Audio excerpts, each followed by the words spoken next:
Esta es la historia de una de las más largas y sangrientas revoluciones de América.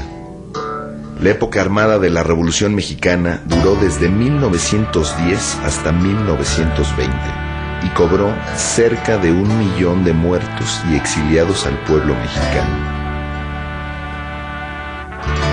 Hombres, mujeres, niños, campesinos, obreros, militares, burgueses, hacendados, políticos, todos por igual lucharon en contra y a favor de un poder central para crear el país que hoy conocemos.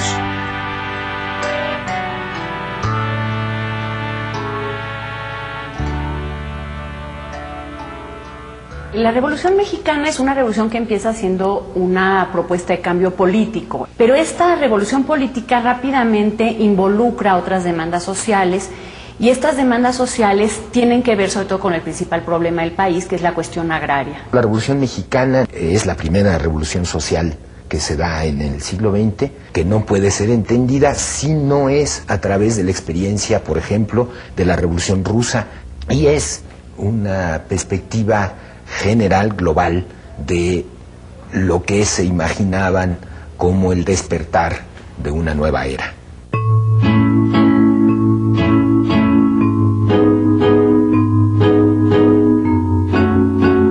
Quizás algunas de las razones de la revolución haya que buscarlas en el gobierno de Porfirio Díaz. Este general del ejército mexicano fue candidato a la presidencia 2 veces, en 1867 y 1871. Derrotado en ambas ocasiones por Benito Juárez, tomó el camino de las armas, fracasando su primer intento en 1871. Finalmente, en 1876, logró hacerse con el poder. De esta forma, dio inicio a un nuevo periodo en la historia de México, que duraría más de 30 años y que se llamó el Porfiriato. La dictadura de Porfirio Díaz había sido un fenómeno degenerativo en el que cada vez más y más se consolidaba no solo un poder unipersonal, piramidal, sino además una serie de situaciones de superexplotación y abuso vinculadas a esta estructura del poder. Porfirio Díaz gobernó el país ayudado de un grupo de políticos a los cuales el pueblo denominó científicos, por apoyarse en métodos racionales para la administración del gobierno. Estos científicos poseían un espíritu opuesto al de los militares que habían ayudado a Díaz a obtener su poder. Porfirio Díaz se da cuenta de que para modernizar al país, para insertarlo con éxito en la economía mundial, se necesitaba otro tipo de personas, y estos son personas ilustradas. Fueron un grupo civil de políticos y de lo que ahora se llamaría tecnócratas, que lograron dar un paso hacia una modernización, si bien muy inequitativa e injusta socialmente, muy eficaz económica y políticamente. En 1884, Porfirio Díaz hizo modificar la Constitución para poder reelegirse y así perpetuarse en el poder. Desde ese momento, Porfirio Díaz fue reelecto 7 veces, todas ellas con fraude electoral, un sistema que se volvió cotidiano para el pueblo mexicano. El porfiriato se impuso para eliminar y controlar cualquier tipo de disidencia política que pudiera surgir en el país. Porfirio Díaz había concentrado en muy pocas manos y en unos cuantos favoritos todo el poder económico y todo el poder político. Y él pudo sostenerse en el poder a través de las negociaciones con distintos grupos, y todos ellos reconocían a Porfirio Díaz como su dirigente. Durante esos 30 años de gobierno, Porfirio Díaz logró posicionar a México entre uno de los países con mayor tasa de crecimiento con la ayuda de sus científicos. La población aumentó de 9 millones a más de 15 millones.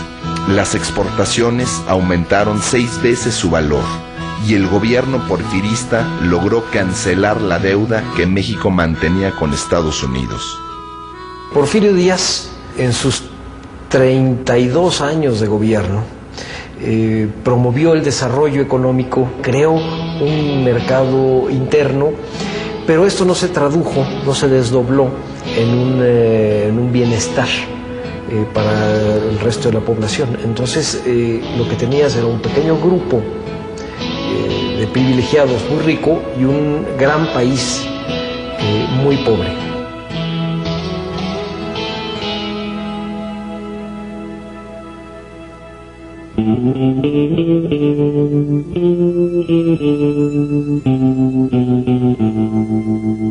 El país se dividía en regiones con una diferenciada calidad de crecimiento. En el norte, la minería, que se dedicaba a metales preciosos como el oro y la plata, creció sobre metales no preciosos como el cobre, el plomo y el zinc.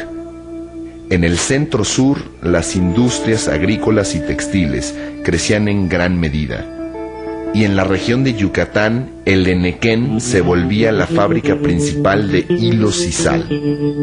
Toda la economía crecía debido al aporte de empresas extranjeras. El ferrocarril, manejado por capitales extranjeros, extendió sus redes hacia todo el país, especialmente el norte, donde estaban los yacimientos mineros. Estas redes iban directo a los puertos y en algunos casos incluso cruzaban hacia los Estados Unidos, uno de los principales países con intereses en México. Se hicieron adelantos tecnológicos y la mecanización de las manufacturas sirvió a la industria agraria. De esa forma, las haciendas crecieron tanto en tamaño como en población. Debido a la ley de desamortización de tierras, las comunidades indígenas fueron perdiendo sus campos que fueron comprados a muy bajo costo por las haciendas. Así los campesinos tuvieron que emigrar hacia otras regiones para conseguir trabajo o mudarse dentro de las haciendas donde se colocaron como asalariados por casa y comida.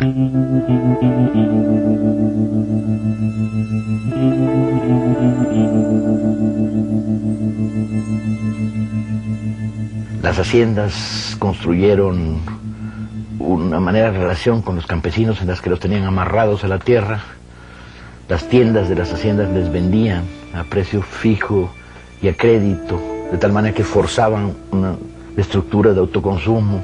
El derecho de huelga no existía, los trabajadores eran perseguidos, había censura, la libertad de prensa estaba coaccionada, no había ningún espacio de disidencia política, era una sociedad que no tenía oxígeno. Había mucho descontento y entonces se utilizó mucho a un cuerpo armado que eran los rurales. Era una policía específica para el campo. Y cada vez que un hacendado se quejaba de que había un campesino rebelde o algo, llegaban los rurales, lo levantaban y se lo llevaban como soldado.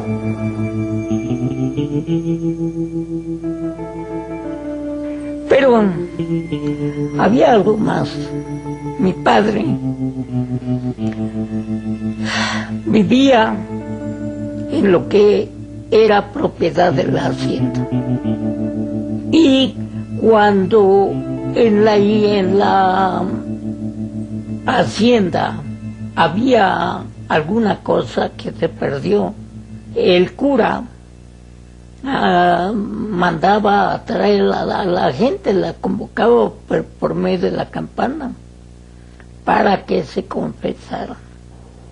Pero si el robo era fuerte, el resultado era que a deshoras de la noche la policía se metía a la casa del supuesto delincuente, lo colgaban, lo dejaban muerto colgado en algún árbol a la orilla del camino. ¿Para qué? Para escarmiento, para que los demás no hicieran robos. Era la forma de dominio de la mente, para que el pueblo siempre estuviera temeroso.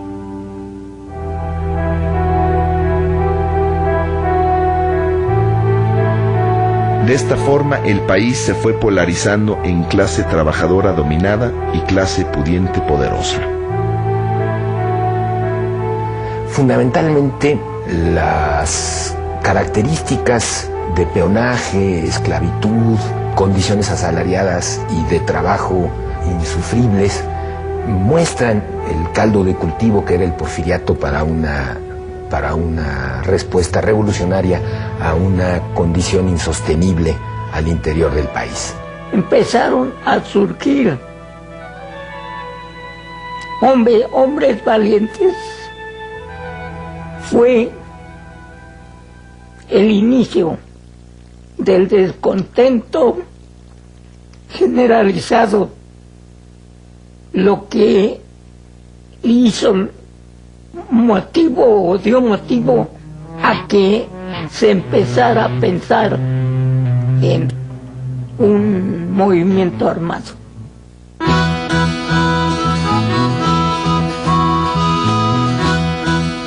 El gobierno de Porfirio Díaz se vanagloriaba de mantener a México unido y en paz. Sin embargo, cada vez más gente pensaba que el costo de esa paz era demasiado alto.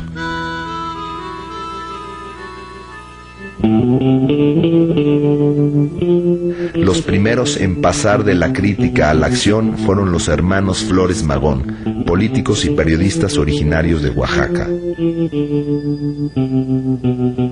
El inicio del siglo XX ve cómo este país va generando una disidencia cada vez más virulenta, en el origen acaudillada por los hermanos Flores Magón, y una propuesta revolucionaria con gran contenido social que tiene base urbana, pero que es derrotada. Son las primeras expresiones armadas de un intento revolucionario que es considerado en ese sentido precursor. Pero al vivir en el exilio, este grupo tiene un impacto político, militar incluso menor en México. Además, con la radicalización que tuvo el grupo de Flores Magón, pues perdió muchos adeptos, muchos aliados que estaban buscando una salida más moderada en México, una salida básicamente electoral. En 1908, el presidente Díaz fue entrevistado por James Creelman, un prestigioso periodista estadounidense del Pearson's Magazine. En esta entrevista, Díaz reconocía que el pueblo ya estaba listo para elegir sus propios gobernantes y que él se retiraría al finalizar su mandato. Esto renovó las esperanzas de todos aquellos que anhelaban con fervor un cambio. Tanto los campesinos como la élite norteña veían con malos ojos el gobierno del dictador, un gobierno centralizado que imponía a sus gobernantes en los estados del país y que no permitía el ascenso político de ninguna clase. Los miembros disidentes de la clase alta y de la clase media intentaron limitar la influencia que ejercían los científicos sobre Díaz y propusieron a Bernardo Reyes para la vicepresidencia en 1910. Bernardo Reyes fue el militar más importante dentro del aparato de gobierno porfirista. Sin embargo, cuando Porfirio Díaz elige como su vicepresidente, y esto es como su heredero, a un miembro del grupo científico, los reyistas primero se enojan, se desilusionan y convierten su postura en una lucha, digamos, de oposición dentro del régimen. Conforme avanzó el tiempo, se fueron radicalizando y para 1908, 1909 representan la principal oposición al gobierno de Porfirio Díaz. Pero algo más importante, pasa de ser su principal hombre militar, el jefe nato del ejército porfirista, para convertirse en un muy importante opositor electoral. Porfirio Díaz, viendo el gran apoyo que Reyes poseía en la clase media, se negó a aceptarlo como postulante y lo envió en misión militar a Europa, un exilio disfrazado que Reyes podía aceptar o desobedecer. Bernardo Reyes aceptó una comisión que le impuso Porfirio Díaz para ir a estudiar a Europa asuntos militares.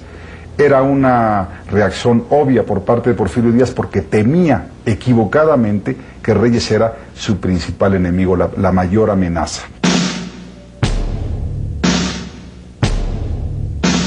Tanto la clase alta como la clase media quedaron descorazonadas tras la jugada, pero no por mucho tiempo. En el norte del país, en el estado de Coahuila, haciendo eco al reclamo de la élite del lugar y aferrándose a lo que de cierto pudieran tener las declaraciones de Díaz al periodista norteamericano, un hombre escribió el libro La sucesión presidencial en 1910. Ese hombre, Francisco Ignacio Madero, era un empresario agrícola y político coahuilense, nacido en el seno de una familia acomodada.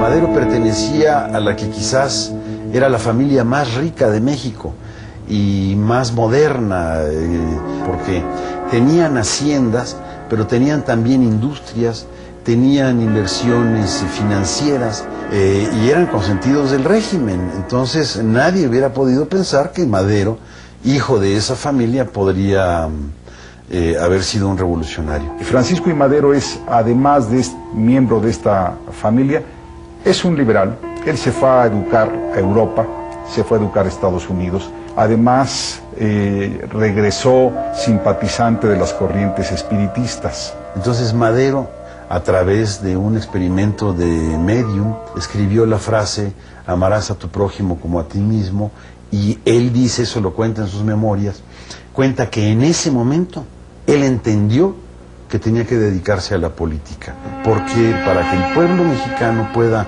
evolucionar espiritualmente, necesita primero ser libre, y para ser libre se necesita la democracia. Tras las declaraciones de Díaz y la publicación de su libro, Madero creó el partido antirreeleccionista para competir contra el mismo presidente Díaz, que ya había cambiado de opinión y volvía a presentarse en las elecciones. El partido antirreeleccionista recibió el apoyo de los reyistas desilusionados.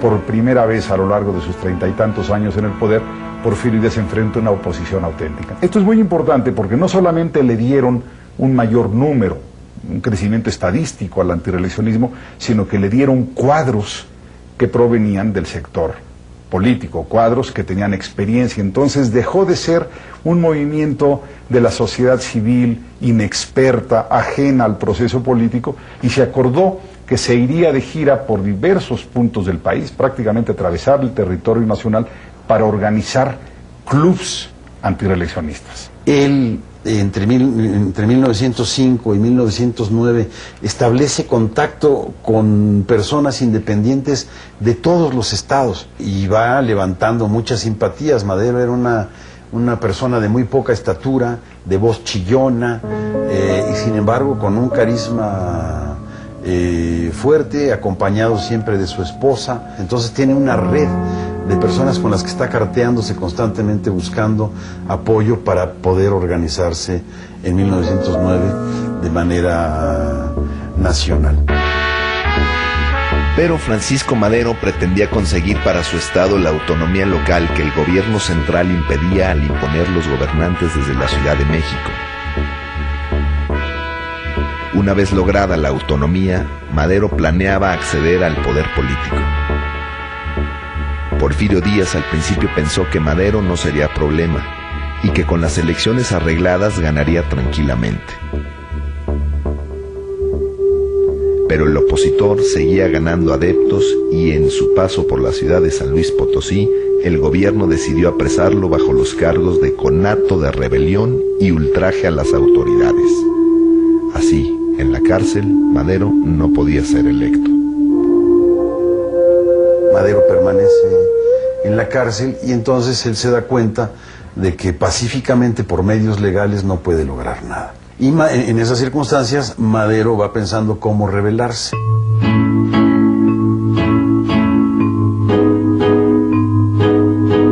Las elecciones se llevaron a cabo el 21 de junio de 1910 y Porfirio Díaz se erigió presidente nuevamente mediante el fraude.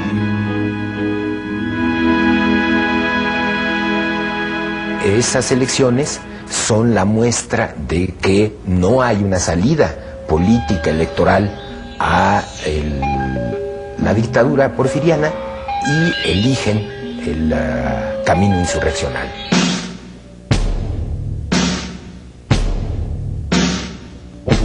Madero logró escapar de la prisión y cruzó la frontera para refugiarse en la ciudad de San Antonio, Texas, en los Estados Unidos. Ahí, en el exilio, se juntó con varios líderes de los clubes antirreeleccionistas que fueron a su encuentro en Texas. Desde su escondite, Madero dio forma al Plan de San Luis Potosí. El Plan de San Luis Potosí es quizás el único plan revolucionario en el mundo que cita para un día preciso y a una hora exacta a la revolución. Entonces decía que la revolución empezaría el domingo 20 de noviembre a las 6 de la tarde. Y aquellos puntos que estuvieran alejados de las vías de comunicación lo harían desde un día antes. Y curiosamente este llamado a la lucha armada será respondido no desde las zonas urbanas, las clases medias ilustradas, que estaban desgastadas políticamente por la derrota del maronismo, sino va a ser respondido básicamente en centenares de puntos del país por dirigentes comunitarios campesinos. Y estalla la revolución en noviembre de 1910.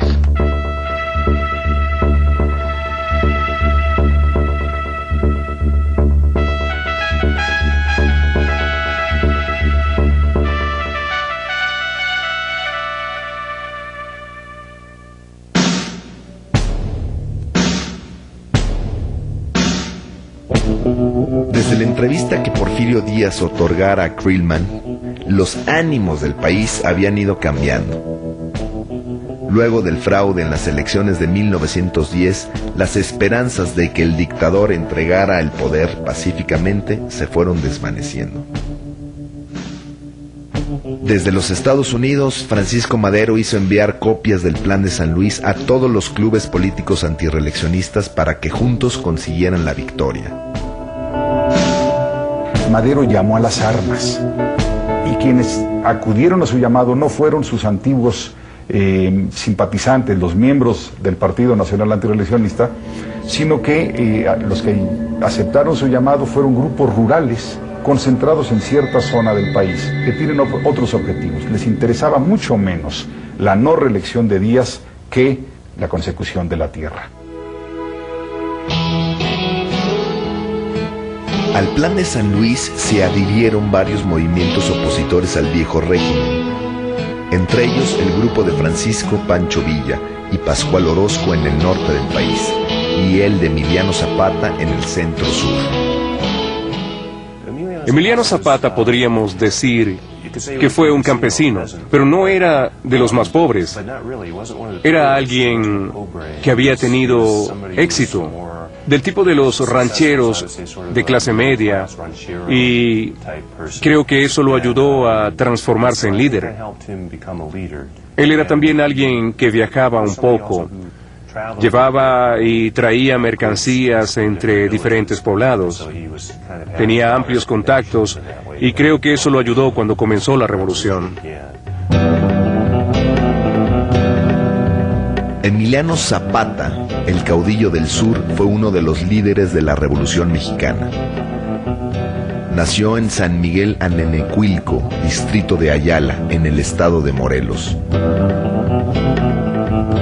Ya en septiembre de 1909, los ancianos que componían el consejo regente de su pueblo habían reconocido que no se sentían capaces de sortear la crisis iniciada por la ley de desamortización, por la cual habían ido perdiendo sus tierras. Entregaron el poder a Zapata, quien fue electo presidente de la Junta de Defensa de las Tierras.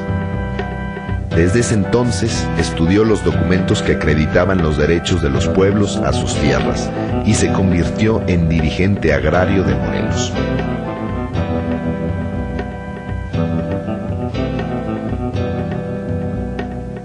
El zapatismo, estamos hablando de pueblos ancestrales, arraigados a la tierra, y que precisamente su movimiento armado es por la defensa de estas tierras que les fueron usurpadas. Zapata lo que quería es que los pueblos vivieran en paz.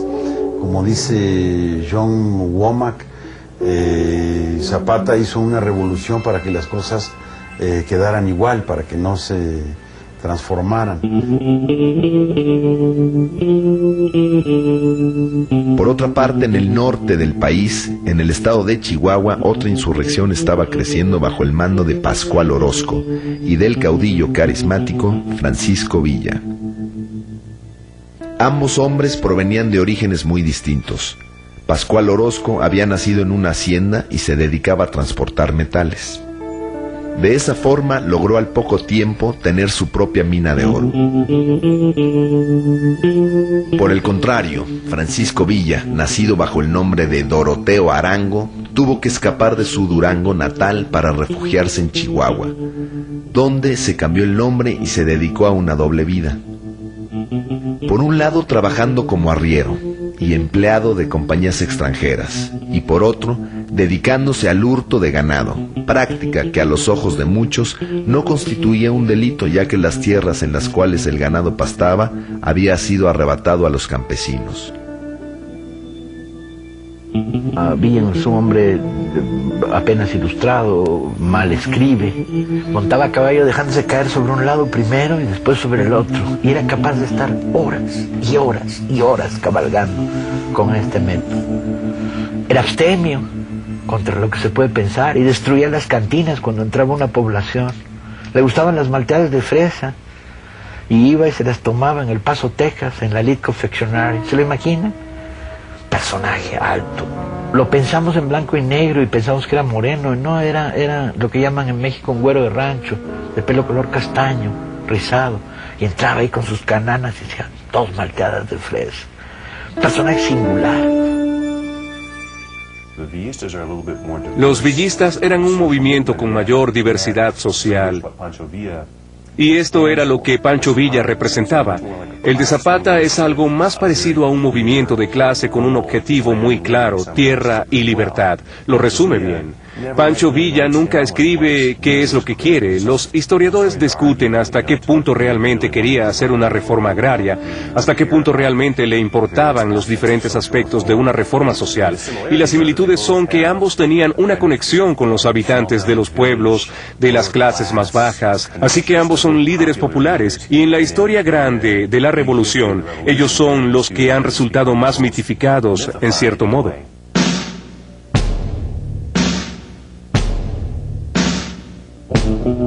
Ya cerca de la fecha señalada en el Plan de San Luis, Madero cruzó la frontera y reingresó en México. El 20 de noviembre se dieron varios estallidos en diferentes estados del país como Chihuahua, Coahuila, Veracruz, Morelos y Guerrero. Esta fue la chispa que desató la Revolución Mexicana.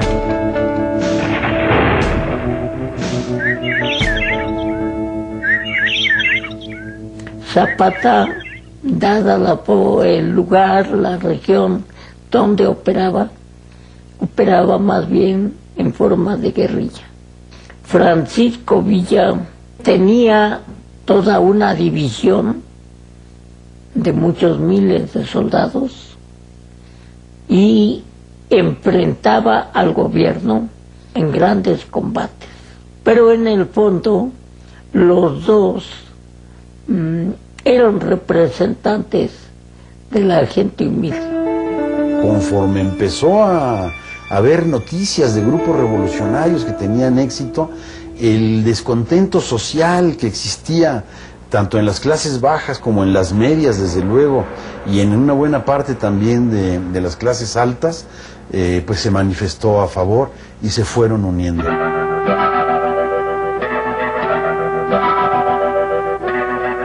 Al Plan de San Luis los zapatistas se adhieren porque está la oferta de devolverle las tierras a los pueblos que hubieran sido usurpadas por los hacendados. La recuperación de las tierras de la que habla Madero, ellos la entienden como una reivindicación ancestral, nacido con la conquista, una asignatura pendiente que tenía 4 siglos y que era la reivindicación de los pueblos campesinos.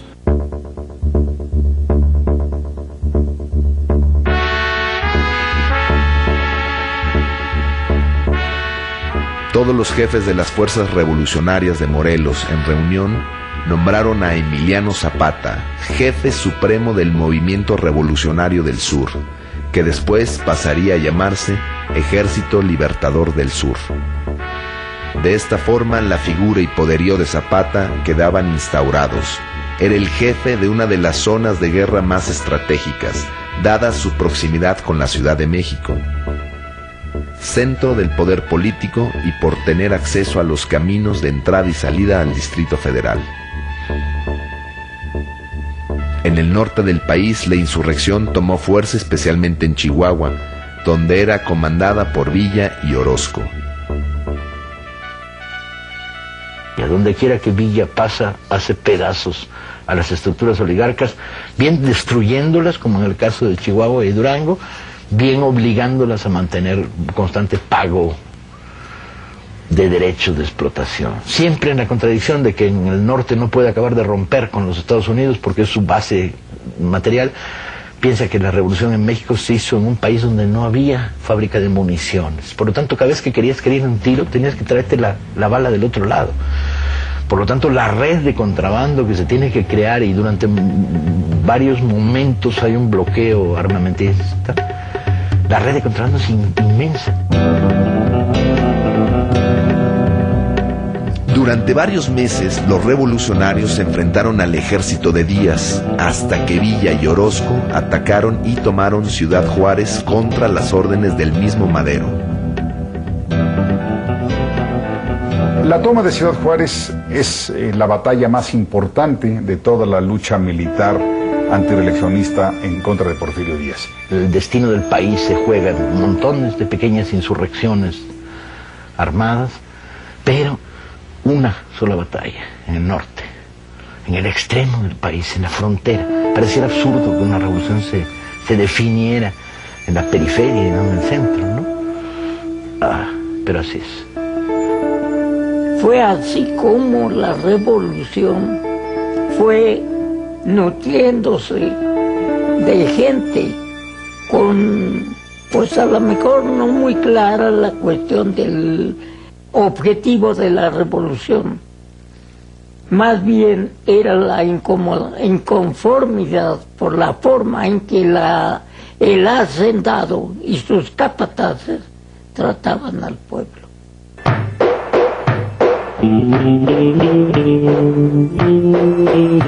Luego de la toma de Ciudad Juárez, en poco tiempo, los opositores al régimen dictatorial conquistaron las zonas del norte del país, Chihuahua y Baja California, y la zona costera de Veracruz. Los maderistas empezaron una guerra de guerrillas que poco a poco se fue haciendo una guerra de concentración. Si bien pegaban al principio y huían antes de que llegara el ejército federal, poco a poco fueron uniendo una fuerza suficiente para presentar batallas al ejército federal. En Torreón lo derrotaron el 15 de mayo. En Cuautla lo derrotaron y se aproximaban a Cuernavaca y al Distrito Federal. Estaban tomados Agua Prieta, Iguala también estaba tomado, hasta que el ejército federal se ve totalmente rebasado. El dictador enviaba cada vez más ejércitos a luchar contra los sublevados. Pero los rebeldes contaban implícitamente con el apoyo de los Estados Unidos, que enviaban tropas a través de la frontera y barcos hacia los puertos mexicanos para reforzar las leyes de neutralidad. Porfirio Díaz quedó convencido de que no contaba con el apoyo norteamericano, de que no contaba con el apoyo de muchas clases altas del país, que no contaba con un ejército tan eficiente, y entonces la posibilidad de la renuncia creció a probabilidad.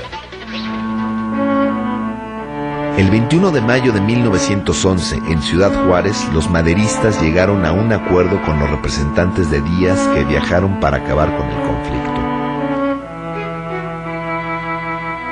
La apuesta política de Madero era que ahí terminaba la revolución y él asumía el poder presidencial con el lema de sufragio efectivo, no reelección, y con eso iniciaría la vida política del México moderno. para Madero lo peor que le podía ocurrir a México era otra revolución. Porque una revolución, dice, siempre la hace alguien. Y los revolucionarios siempre le cobran a la patria sus servicios muy caros. Entonces, él no quería una revolución, sino luchar pacíficamente. El 25 de mayo de 1911, Díaz renuncia y se nombra a León de la Barra como presidente interino, en lo que él, se supone, pacificaba al país y llamaba a nuevas elecciones. Después de la firma del pacto y ante nuevos disturbios acaecidos en la Ciudad de México, Porfirio Díaz se embarcó hacia París, donde moriría 4 años después.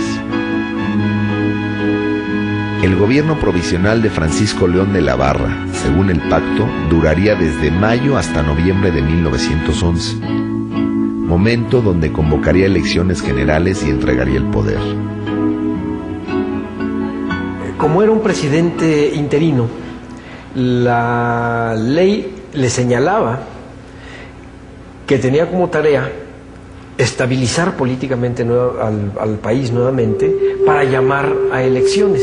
Pero además le hace algunas jugadas un poco extrañas.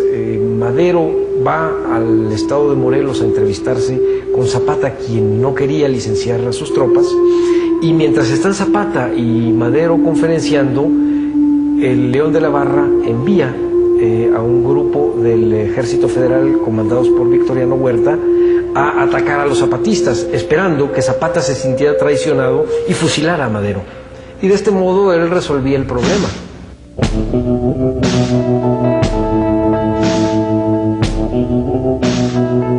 El Ejército Federal, al mando de Victoriano Huerta, formó un cerco sobre Villa de Ayala, donde estaban los rebeldes. Ahí esperaron emboscados a que Zapata se rindiera y depusiera las armas como pedía Madero. El combate tuvo inicio a las 3 de la tarde y continuó hasta el anochecer, cuando Zapata pudo salir en retirada. De la Barra pues representaba al viejo régimen, logró que Zapata desconfiara de Madero, pero también hay que reconocer que actuó institucionalmente, organizó las elecciones en las que Madero arrasó y reconoció el triunfo de Madero y se sometió, digamos, a la legalidad y a la institucionalidad. En las primeras elecciones, luego del porfiriato, Madero prácticamente no tuvo oposición y fue elegido presidente por abrumadora mayoría, mientras que Pino Suárez resultó vicepresidente electo. El 6 de noviembre de 1911, Francisco Madero tomó posesión de la presidencia de la República. Una de sus primeras medidas fue decretar una ley por la cual el presidente, el vicepresidente y los gobernadores de los estados no podían ser reelectos. Las políticas, pues, de Madero, aún en contra de sus consejeros, son abrirse completamente a las libertades ciudadanas. Y es un gobierno muy criticado, es un gobierno todo el tiempo impugnado, es un gobierno al que la caricatura política ataca, y él los deja. Y eso le va causando muchos problemas desde el punto de vista simbólico, porque su investidura empieza a perder realmente el poder. El gobierno maderista sufrió el asedio de la prensa, la oposición legislativa y la permanente conspiración de los porfiristas, quienes, desde sus posiciones en el gobierno y con el poder económico, se oponían al presidente. Madero recibía por una parte los reclamos de los hacendados en contra de los campesinos, a quienes llamaban usurpadores. Por otro lado, también recibía las quejas de los campesinos encabezadas por los antiguos líderes de los ejércitos revolucionarios, especialmente por Emiliano Zapata, que pedían, ahora más que nunca, la autonomía local y los gobiernos de sus estados. Zapata estaba convencido de que si el presidente hubiera deseado, le hubiera devuelto a los pueblos las tierras que habían perdido a manos de las haciendas, de los hacendados. Sin embargo, Madero le dice a Zapata que esto tiene que esperar a pasar por un proceso legal. No puede ser de la noche a la mañana ni por un acto de autoridad justamente dictatorial, fuera de las leyes. Eso no era lo que Madero proponía. Bueno, Madero quería que Zapata entregara las armas. ¿Qué cambio estaba ofreciendo? ¿Qué cambio estaba realizando? Y entonces Zapata, ya con los suyos, se remontaron a las montañas del estado de Puebla y fue allí donde se elaboró el plan de Ayala. Madero no puede dar satisfacción a las demandas que su propia movilización social ha levantado, de tal manera que se producen nuevos alzamientos. El plan de Ayala lo cuenta todo, la tierra para el que la trabaja, y esta idea central pues, se vuelve más compleja y se expresa la recuperación de las tierras comunitarias, la ruptura de la estructura de las haciendas. Y al mismo tiempo, en el norte un alzamiento extraño en el que se liga las demandas legítimas agrarias con los grupos de la vieja oligarquía que están reorganizándose y resistiendo, acaudillado por Pascual Orozco. Hostigado por las fuerzas de Zapata en el sur y por Pascual Orozco en el norte, Madero se decidió a utilizar el último recurso que le quedaba, el Ejército Federal. Bajo el mando del general Victoriano Huerta, las tropas federales se movilizaron para reprimir a los insurgentes. Sin embargo, el golpe de gracia para el gobierno maderista no provendría de los rebeldes que se negaban a deponer las armas, sino del propio Ejército Federal. En esta segunda fase de la contrarrevolución, un golpe militar en la Ciudad de México, protagonizado por los restos del ejército porfirista que no habían sido tocados por Madero, porque Madero lo que hace cuando toma el poder es negocia y deja al ejército como Estado, y se produce un cruento golpe de Estado en la Ciudad de México. Entre el 9 y el 18 de febrero de 1913 se produjeron en la Ciudad de México sangrientos combates que dejaron centenares de muertos. Estos episodios fueron conocidos por el nombre de Decena Trágica.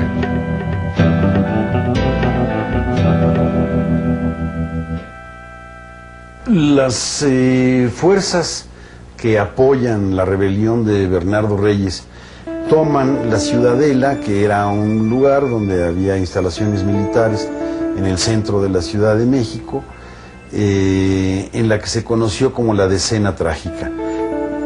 Madero trata de sitiarlos y le da el mando de las tropas de la ciudad al general Victoriano Huerta, pero este general, a través de la embajada americana, entra en componendas con los rebeldes y apresa al presidente Madero con una jugada política, lo obliga a su dimisión y por tanto en su renuncia él llega al poder, y desde el punto de vista legal estaba todo aceptable, desde el punto de vista real fue un golpe de Estado. El presidente Madero y el vicepresidente Pino Suárez se encontraban detenidos esperando que Huerta decidiera qué hacer con ellos. En la noche del 22 de febrero de 1913, las tropas del ejército iniciaron el traslado de los prisioneros hacia la cárcel del Distrito Federal. En el camino, los mismos militares simularon un ataque y aprovecharon la ocasión para acribillar a Madero y a Suárez.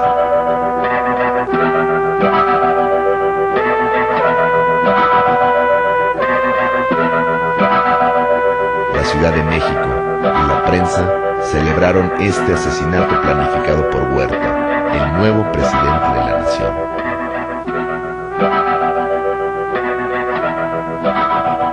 A partir de esto surge una nueva experiencia revolucionaria, que es, se construye la dictadura de Huerta en la Ciudad de México y el viejo maderismo evolucionando va construyéndose, todos tendrá Huerta.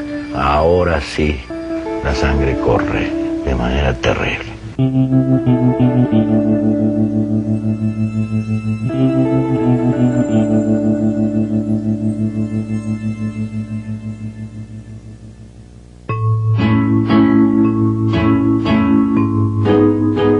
medida que fue cobrando forma el gobierno de Victoriano Huerta, demostró que su política era igual a la del antiguo régimen de Porfirio Díaz en materia económica y agraria. Victoriano Huerta pidió empréstitos en el exterior, pero en vez de usarlos para ayudar a la economía del país que venía en picada desde el inicio de la revolución, grandes partes de estos capitales fueron destinados al ejército para aumentar su poderío y así poder hacer frente a las rebeliones que se avecinaban. Aquí es donde se dan las concentraciones y las organizaciones que van a ser paradigmáticas, las imágenes de la Revolución Mexicana, de grandes convoyes de ferrocarril, en donde en el techo van los revolucionarios acompañados de sus mujeres, las Adelitas, como se les conocía, son de esta etapa. Se forman grandes cuerpos de ejército y entonces sí hay grandes batallas, hay grandes combates, y es por eso que esta segunda etapa armada de la Revolución Mexicana es muchísimo más cruenta que la primera.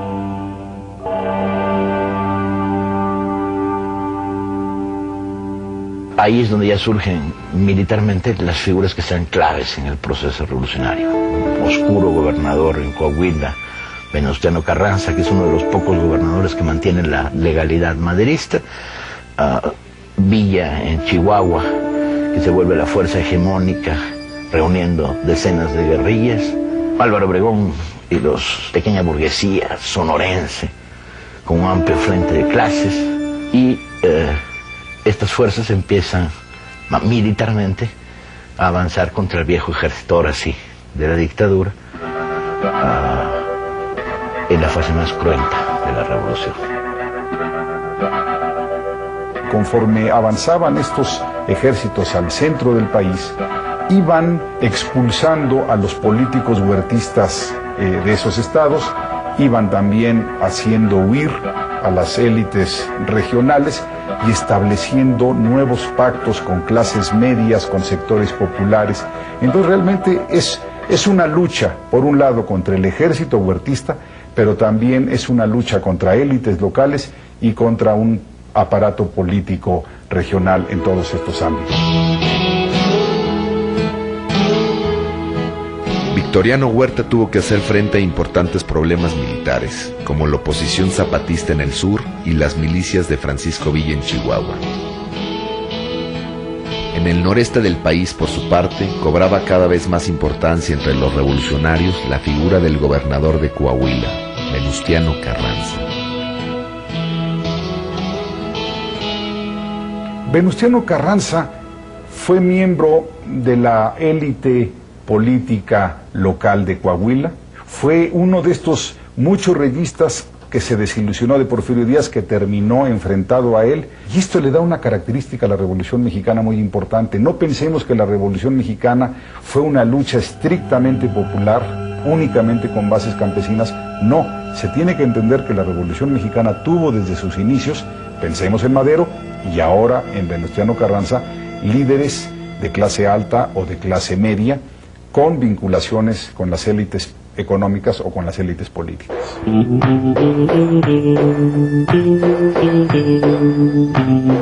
Desde el estado de Morelos, Zapata se carteaba con Villa para ponerse de acuerdo y derrocar a Huerta.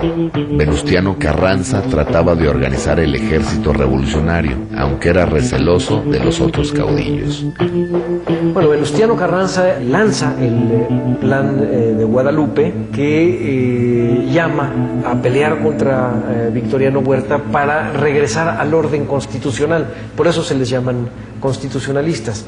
Alrededor de Venustiano Carranza llegan una serie de caudillos regionales, algunos de gran prestigio como Pancho Villa, y también hombres de una gran claridad política, tanto de centro como lo que conoceríamos ahora de izquierdas, y van conformando un grupo político en el cual Venustiano Carranza es el llamado primer jefe. Carranza logró atraer a Villa hacia sus filas, a pesar del carácter rebelde e insumiso del líder del norte. Zapata, por su parte, nunca reconoció a Carranza y continuó por su lado la lucha contra Huerta en el sur. Mientras la actividad zapatista afectaba directamente a la Ciudad de México, en el norte los constitucionalistas conseguían importantes victorias contra Huerta y avanzaban hacia el centro del país. Los constitucionalistas de Carranza contaban con el apoyo de otro actor político fundamental en la región, los Estados Unidos de América. Bueno, la relación de Venustiano Carranza con Estados Unidos varió a lo largo de los años. En un primer momento, digamos 1913, Estados Unidos ve a Venustiano Carranza como el líder de un movimiento que lo primero que controla política, social y militarmente es el norte del país. Y en el norte del país estaban concentradas las inversiones extranjeras norteamericanas. Estados Unidos prefería negociar con un revolucionario de corte más moderado, con experiencia política, con cierta legalidad, como era Venustiano Carranza, a negociar, pactar con revolucionarios de corte más popular, impredecibles en cierto sentido, como eran Pancho Villa o incluso Emiliano Zapata, con quien Estados Unidos tenía muy pocos nexos, en tanto que no había frontera y había pocas inversiones norteamericanas en la zona de Morelos.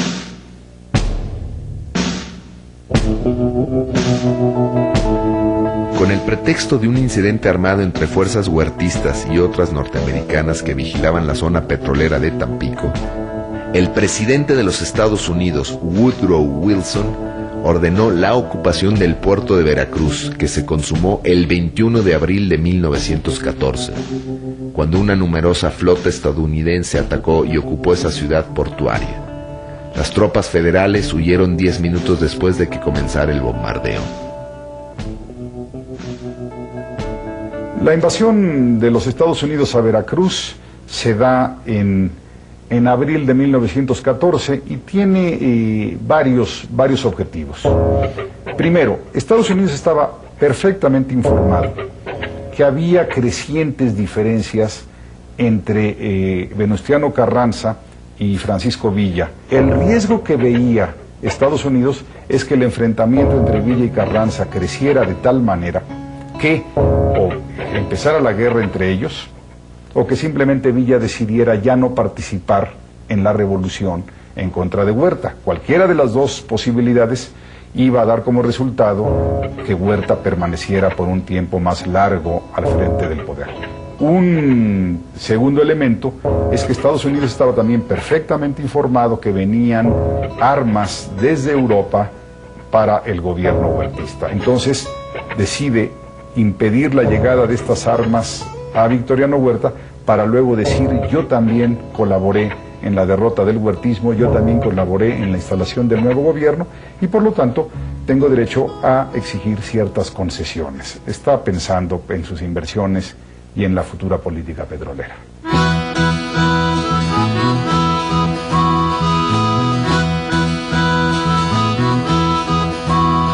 El agrarismo de Emiliano Zapata seguía vivo en Morelos, al no haber sido doblegado por la represión organizada por el poder central. Al mismo tiempo, Pancho Villa y su división del norte incrementaban sus acciones armadas.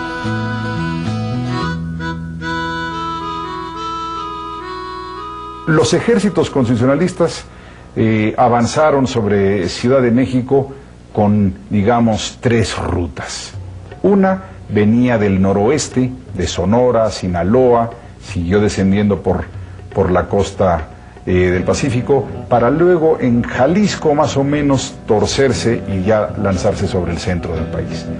Otro ejército muy importante, el ejército constitucionalista del noreste, pues avanzó por esa zona, Nuevo León, Tamaulipas, entró al centro del país vía San Luis Potosí, y había una tercera fuerza muy importante, que digamos iba a descender por el centro, Chihuahua, Durango, Coahuila, Zacatecas, y de ahí enfilar hacia Ciudad de México. Este último grupo estaba encabezado por Francisco Villa. Lo que no quería Venustiano Carranza es que Ciudad de México fuera tomada por un ejército que formalmente era parte del constitucionalismo, pero que tenía un liderazgo y un contingente mucho más popular, que era el villista. La toma de Zacatecas fue lo que ocasionó el principio del rompimiento entre el señor Carranza y el general Villa. Los generales del señor Carranza fracasaron algunas veces en tomarla. Cuando Villa sugirió, como jefe de la División del Norte, ir a tomar Zacatecas, el señor Carranza le obstaculizó todos los medios posibles por no compartir la gloria, vamos a decir, de aquello. Sin embargo, Villa se las ideó para poder abastecer sus trenes de carbón, armas y todo lo que sucedía, y tomó Zacatecas. Yo creo que ha sido de las más significativas tomas, porque ahí le rompió lo que le dicen el espinazo del Ejército Federal. A pesar de las disidencias y desconfianzas que existían entre los diferentes líderes revolucionarios, las acciones convergentes de los ejércitos de Carranza y Villa en el norte y de las guerrillas zapatistas en el sur terminaron por arrinconar al gobierno de Huerta, quien finalmente huyó el 14 de julio de 1914. Carranza avanzó sobre la Ciudad de México el 20 de agosto. Los constitucionalistas ocupaban la ciudad y abrían una nueva etapa en el proceso revolucionario.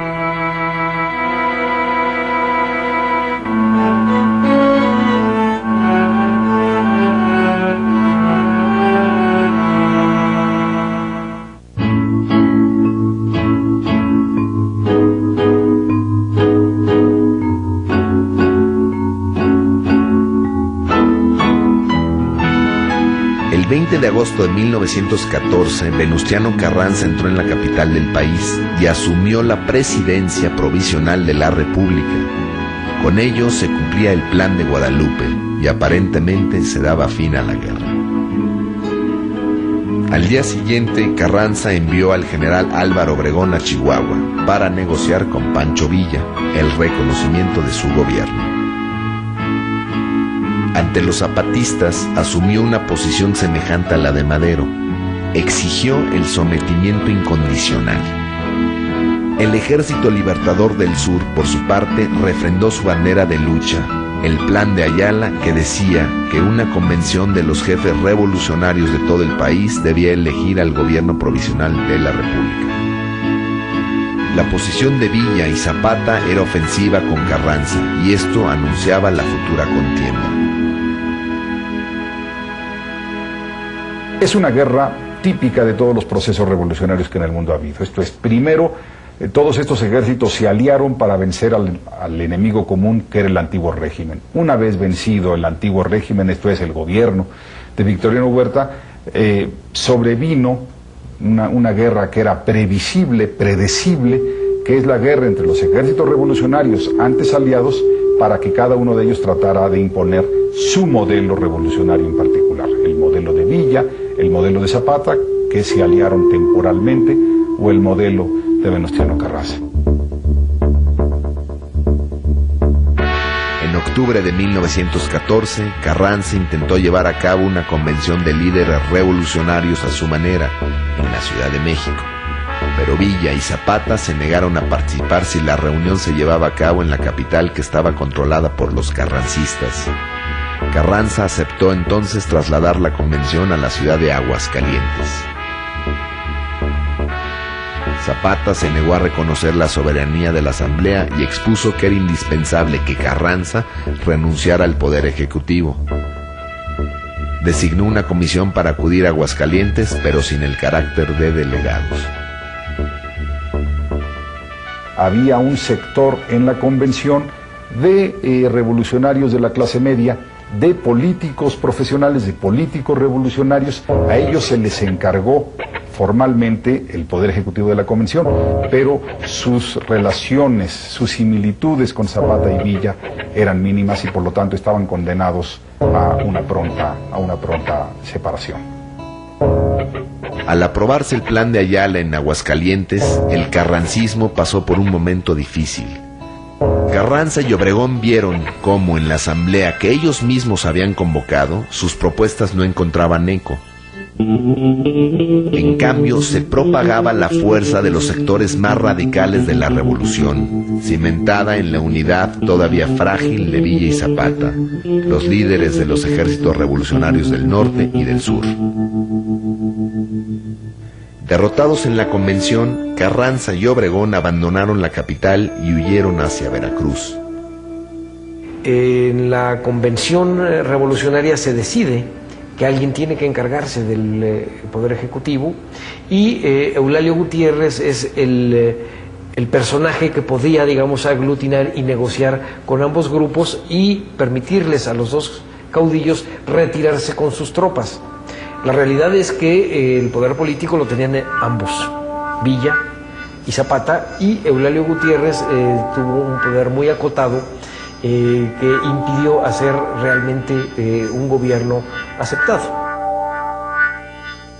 Los meses que van de julio a diciembre de 1914 son meses interesantísimos en la Ciudad de México, porque a lo largo de estos 4 o 5 meses la ciudad está por temporadas en manos de los constitucionalistas, después entran los ejércitos de la convención con Villa y Zapata a la cabeza. No hay una autoridad organizada en la ciudad.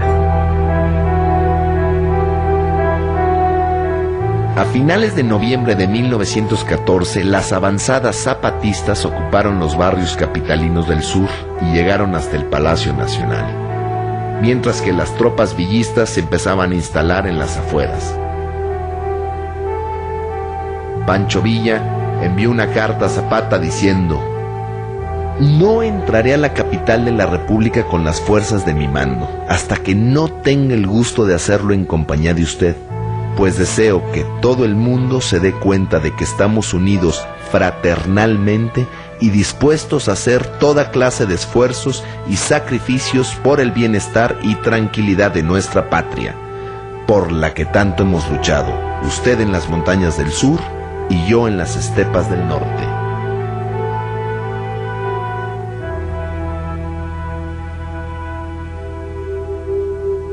En la Ciudad de México, el nuevo presidente provisional, Eulalio Gutiérrez, asumía el poder. Pero otra escena captaba la atención de la muchedumbre.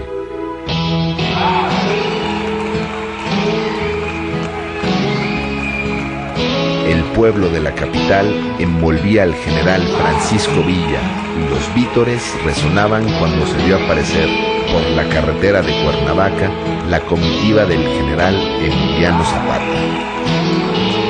La guardia del Ejército Libertador era impotente para contener el torbellino humano. Todos querían estar cerca de los jefes rebeldes y estrechar sus manos. Los dos líderes se entrevistaron en el Palacio de Xochimilco. Era el mediodía del 4 de diciembre de 1914. Las alianzas entre Zapata y Villa y sus pugnas con otros políticos clasemedieros de la convención es fácilmente explicable. Ellos se reconocen como inexpertos en política, se encuentran a las afueras de Ciudad de México, en Xochimilco, a finales de 1914, y la conversación es impresionante. Ellos dicen que prefieren estar en sus campamentos, que prefieren la vida revolucionaria, incluso llegan a decir que no les gusta caminar en banquetas, ¿sí?, sobre la acera. Esto lo que nos está queriendo decir de manera metafórica es que no estaban capacitados para la organización de un gobierno. Cuando Villa y Zapata llegan a la Ciudad de México y se retratan en esta fotografía tan famosa en la silla presidencial, pues no saben qué hacer con ella y se van. Y Zapata se regresa a Morelos y Villa con sus ejércitos. Digamos que hay un cúmulo de accidentes en el proceso histórico que no hace tan simple la idea de por qué no querían el poder. Cuando se sientan en la silla presidencial, se sientan para reírse y burlarse de ella y del símbolo de poder que la silla supuestamente significa, que por cierto no era la silla presidencial, era un sillón heredado de la vieja tradición de los sillones de palacio que empezaba con el imperio. Zapata y Villa pudieron haber sido dos grandes gobernantes. No había ambición en ellos, ambición personal. pero desgraciadamente tampoco hubo una visión política.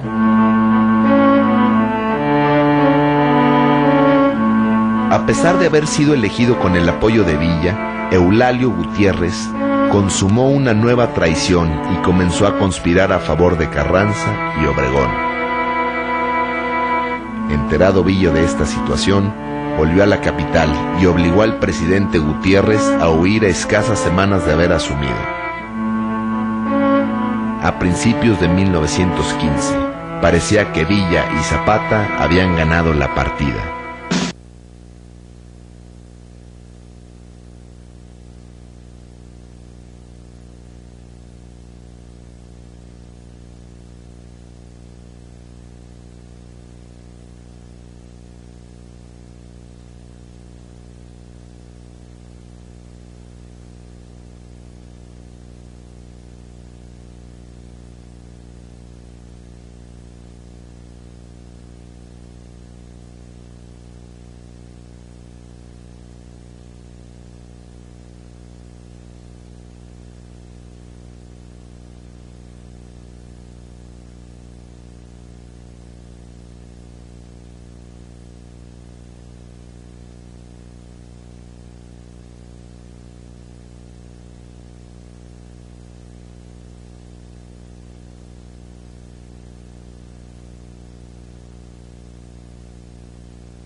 Un poderoso ejército y preparaban el contraataque.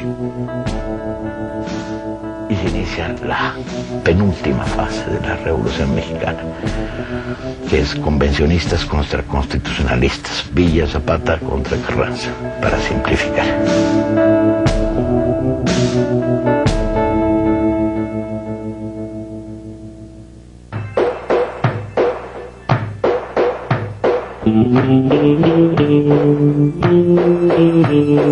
Tras la huida del presidente provisional Eulalio Gutiérrez, en enero de 1915, los villistas tomaron el poder de la Ciudad de México. Todo indicaba que el destino de la revolución quedaba en manos de Villa y Zapata.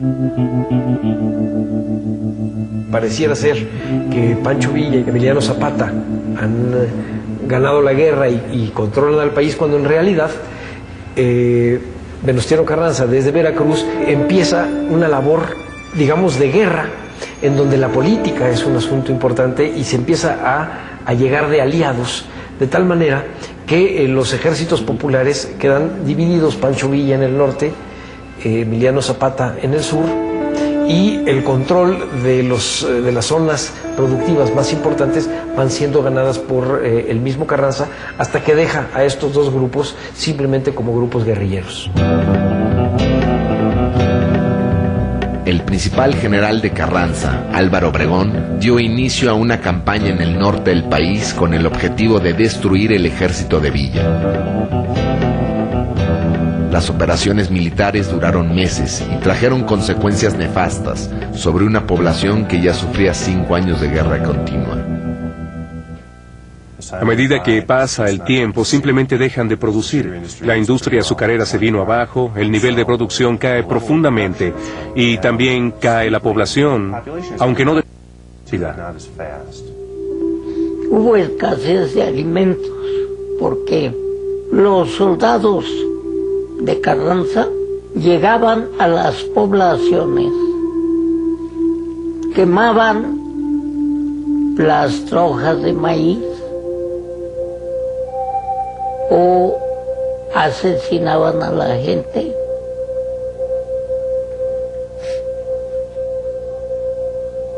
Fue un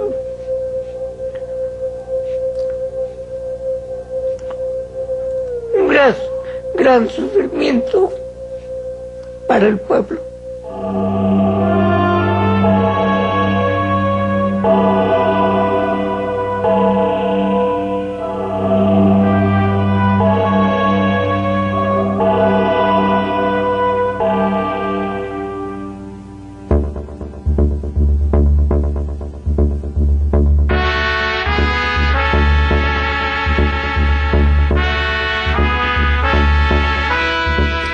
presidente de los Estados Unidos, Wilson, llamó a todos los revolucionarios a hacer la paz en beneficio del pueblo mexicano. Villa aceptó inmediatamente el llamamiento a la reconciliación. Pero ahora los carrancistas tenían mejores razones para continuar luchando. Su ejército ascendía a 100,000 hombres y les ganaban en número a los 40,000 villistas y 20,000 zapatistas que continuaban la lucha. Entre abril y julio de 1915, los carrancistas derrotaron a los villistas en Celaya, Guanajuato, León y Aguascalientes. Aquí en Agua Prieta, Sonora, en la frontera de Douglas, Arizona, el gobierno americano deja transportar tropas federales para combatir al general Villa en Agua Prieta y del lado americano ponen reflectores hacia el lado mexicano donde venían las avanzadas villistas y fue una derrota total. De ahí hubo gran animosidad del general Villa porque lo estaban obstaculizando o más bien estaban contra él. Los americanos cambiaron. Carranza, habiendo ganado poderío y con el gobierno de los Estados Unidos apoyándolo, invitó a los villistas y zapatistas a reunificarse bajo su autoridad. Los líderes se negaron a deponer las armas y la lucha continuó. Al mismo tiempo, Carranza publicaba su programa de gobierno que proponía, además de la restitución de su poder como presidente, algunas de las reformas en materia agraria que hasta ese momento habían sido ignoradas por el carrancismo. Y entonces es en ese momento cuando Carranza abandona su postura de no atender las cuestiones sociales hasta el triunfo de la revolución para empezar a legislar en cuestiones que tienen que ver con estos conflictos sociales. El 6 de enero de 1915, Carranza hace la primera ley que atiende la cuestión agraria y con esta empieza a arrebatarle sus banderas al zapatismo. Es decir, Carranza no solo atiende la cuestión agraria, sino que Carranza también tiene una política de Estado, cosa que no tiene Zapata. Zapata tiene una propuesta agraria, pero no hay proyecto de Estado. El gobierno de los Estados Unidos llamó una reunión panamericana con representantes de Argentina, Brasil, Chile, Bolivia, Guatemala y Uruguay para intentar solucionar el conflicto mexicano. El 9 de octubre de 1915, los representantes de los países americanos concluyeron que el partido de Carranza era el único que poseía los elementos esenciales para el reconocimiento como gobierno de facto en México. Con esta legitimización internacional, el gobierno de Carranza quedaba reconocido, mientras que los ejércitos de Villa y Zapata se veían reducidos nominalmente a simples rebeldes. Carranza llega al poder realmente en 1915, porque sus fuerzas consiguen vencer a Pancho Villa. Ellos triunfaron en las grandes batallas que decidieron la revolución, y Zapata no ayudaba en todo esto. La gente discutía para ver quién era el responsable. Villa no enviaba armas, Zapata no salía a pelear. Las razones del triunfo de Carranza son múltiples y complejas. Políticas, económicas, sociales, militares. Carranza calendarizó las actividades de su ejército. Primero dijo, vamos a vencer al villismo, que es el gran enemigo en términos militares, y dejemos para una segunda etapa a los zapatistas. Carranza contaba con por lo menos 2 o 3 ejércitos, Villa únicamente con su división del norte, que él la consideraba indivisible. Entonces, al obligarlo a enfrentar varios frentes, la eficiencia militar del ejército villista quedó hecha pedazos. Entonces Carranza llega al poder porque Villa y Zapata no cooperan de buena manera por la ayuda de los Estados Unidos y por tener a un mejor general, creo yo. El mejor líder militar no era seguramente Carranza, sino el general Obregón, porque siempre leía sobre estrategia, era un hombre muy culto, aplica las tácticas de la Primera Guerra Mundial, pero también creo que lo importante en la estrategia de Carranza y de Obregón es que son muy buenos construyendo alianzas, mucho mejores que Zapata y mucho mejores que Villa.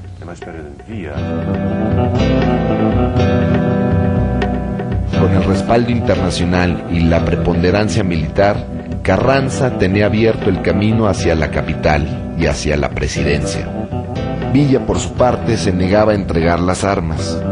Acusaba a Carranza de haber vendido a México a los Estados Unidos. Las fuerzas carrancistas siguieron combatiendo contra Villa, que disolvió su ejército y lo convirtió en guerrillas. Villa en su etapa guerrillera es mucho más radical frente a los Estados Unidos y dice cosas como hay que hacer una zanja de 500 metros que no pase uno solo, ¿no? Y cortarles el telégrafo para que ni siquiera puedan comunicarse con nosotros. Lo que provocará que Villa se vuelva el monstruo que los norteamericanos siempre necesitan para definir su política exterior. Entonces surgen los carteles de $50,000, Villa, dead or alive. Y entonces este proceso se va construyendo en la propia historia de la Revolución Mexicana, la versión de los vencedores, la versión de los vencidos.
Ceder a Carranza en la presidencia era Pablo González, era el encargado de perseguirlo en el estado de Morelos, a Zapata. Y Pablo González tiene un subordinado que se llamaba Jesús Guajardo, que finge rebelarse a Carranza para irse al norte y traer armas y apoyar a Zapata.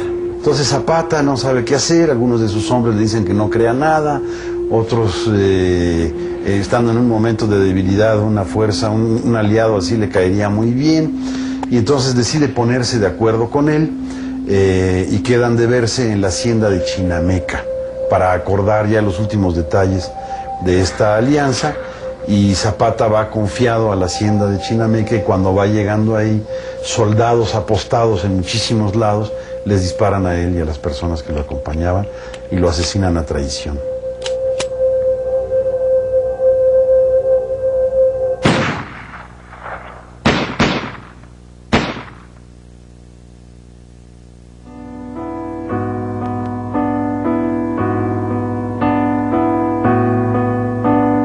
Emiliano Zapata encontró la muerte el día 10 de abril de 1919 en aquella hacienda de Morelos. Su cuerpo fue trasladado a la Ciudad de México y exhibido por el gobierno carrancista como trofeo de guerra. Mucha gente se negó a creer que Emiliano Zapata había muerto, y así nació el mito del caudillo del sur. No tiene mayor importancia esclarecer quién murió.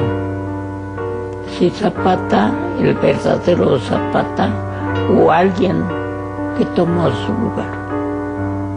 Y lo digo por lo siguiente, porque para el pueblo de México, para el pueblo de Morelos, la grandeza de Zapata está por encima, muy por encima de detalles históricos. Pero el problema más grave que iba a enfrentar Carranza era el general Álvaro Obregón, que durante el proceso revolucionario fue muy cercano al presidente, se separó del gobierno de Carranza y amasó una fortuna mediante la exportación de productos desde Sonora para preparar su campaña electoral para la presidencia de 1920.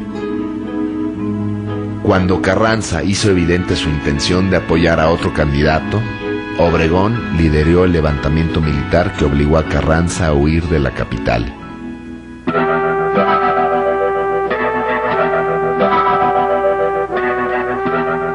El 21 de mayo de 1920, los insurrectos encontraron a Carranza en una localidad del estado de Puebla y ahí le dieron muerte.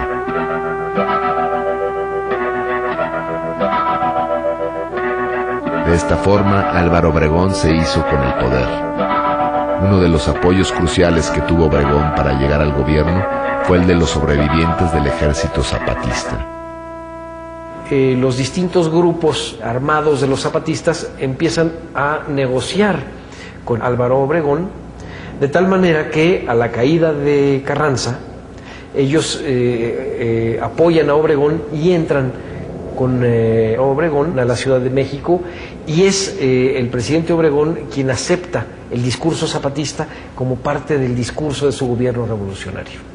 Ya maneja que Emiliano Zapata es uno de los mártires de la revolución, es uno de los hombres más puros de la revolución. Álvaro Obregón fue presidente entre 1920 y 1924.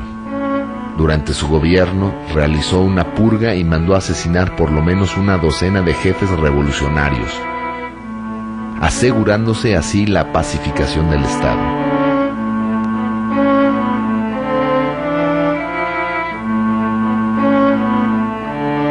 Junto a quien sería su sucesor, Plutarco Elías Calles, Obregón comenzó a tramar la eliminación del último gran líder revolucionario, Pancho Villa, el caudillo del norte, a pesar de que éste ya había abandonado las armas. Para 1923,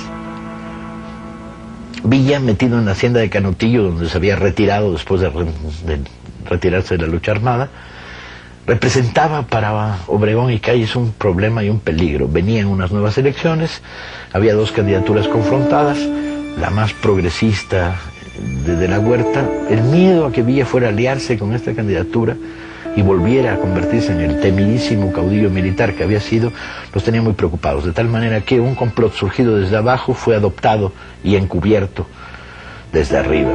Quien vino a meterlo en un problema, vaya, fue la prensa.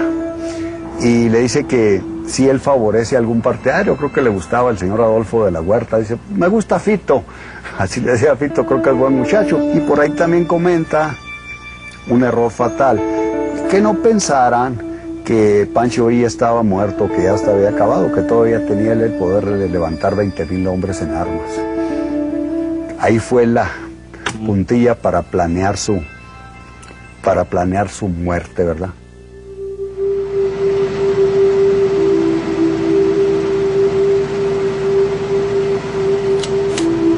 Mediante una emboscada organizada por la policía secreta, Obregón mandó matar a tiros a Pancho Villa. Era la tarde del día 20 de julio de 1923.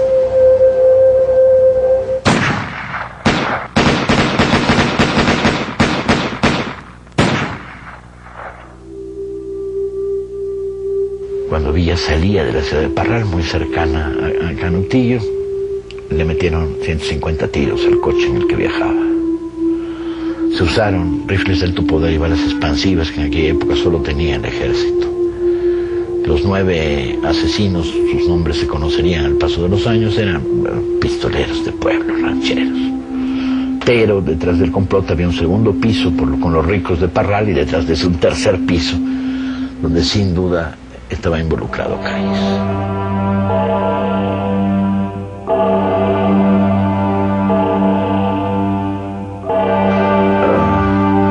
La desaparición física de los dos grandes caudillos, la revolución para 1923 está agotada. Todavía hay el intento en la rebelión de la Huertista de 23, un intento confuso en el que se mezclan fuerzas conservadoras y fuerzas muy reaccionarias, pero es derrotada y ahí se acabó. En el momento en que el proceso culmina, hay en este país, detrás de la Revolución Mexicana, 1 millón de muertos, una constitución más o menos progresista, pero también una victoria de las fuerzas, digamos, conservadoras dentro del arco revolucionario, y una sensación de que la revolución no llegó hasta donde debe haber llegado y no cumplió con el programa que había colocado sobre la mesa.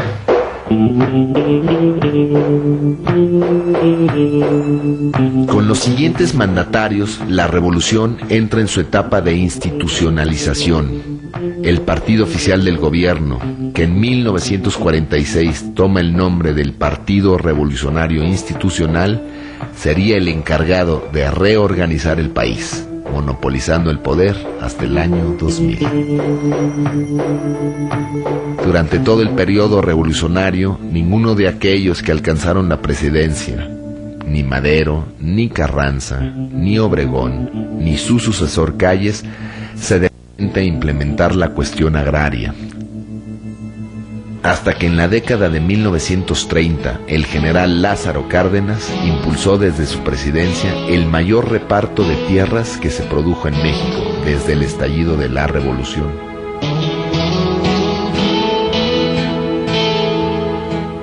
En los años subsiguientes a sus muertes, los antiguos caudillos revolucionarios, como Emiliano Zapata o Francisco Villa, se convirtieron primero en mitos y luego en héroes nacionales de la gran familia revolucionaria, utilizados por el Estado para lograr cohesión social e identidad nacional.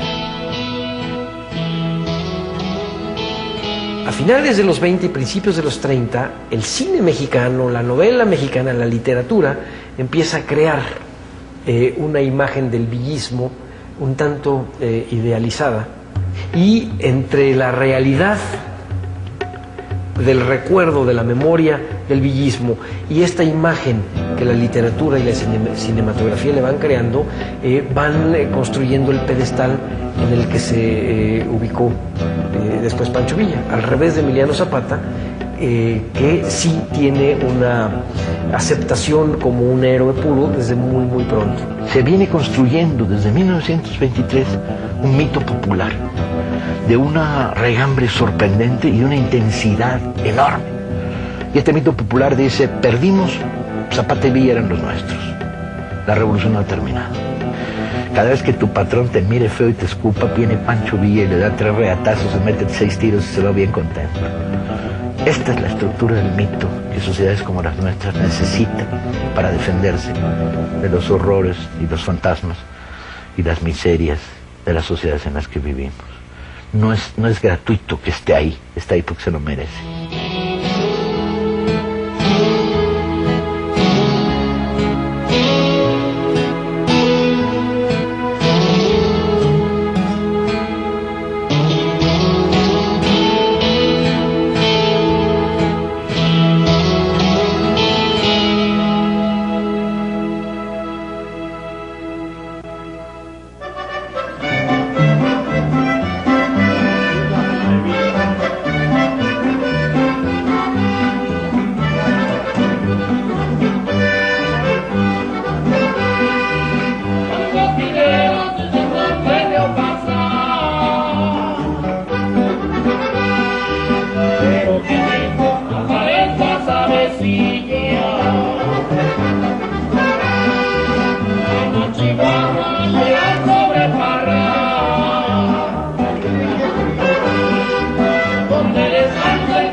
Aquella